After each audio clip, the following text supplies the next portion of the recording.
Men det tar ju dubbelt så lång tid för att hela tiden någon som surrar. Det kommer alltid vara någon som snackar, oavsett vad. Så du måste liksom klara det. Det går ut över för det tar längre tid med genomgång och mindre tid att göra uppgifter. Och när jag hade uppgifter så satt jag och pratade med varandra och gjorde något annat än det vi skulle göra.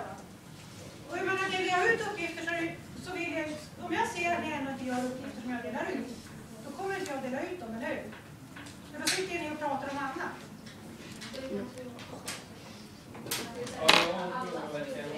Nej,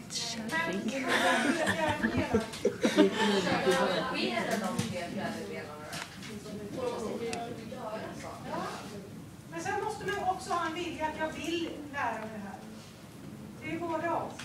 Fast vi har ju bara genomgången. Jag kan ju inte hälla in kunskap i någons huvud. Jag kan ju erbjuda er att ta del av min kunskap. Jag kan berätta för er vad jag kan och försöka förenkla sammanhanget. Det kan jag göra. Ja, men det kör.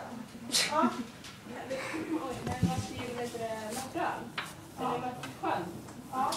Sjön. Har du räknat in det också? Jag kommer att göra det när jag har rättat dem. Den här frågan.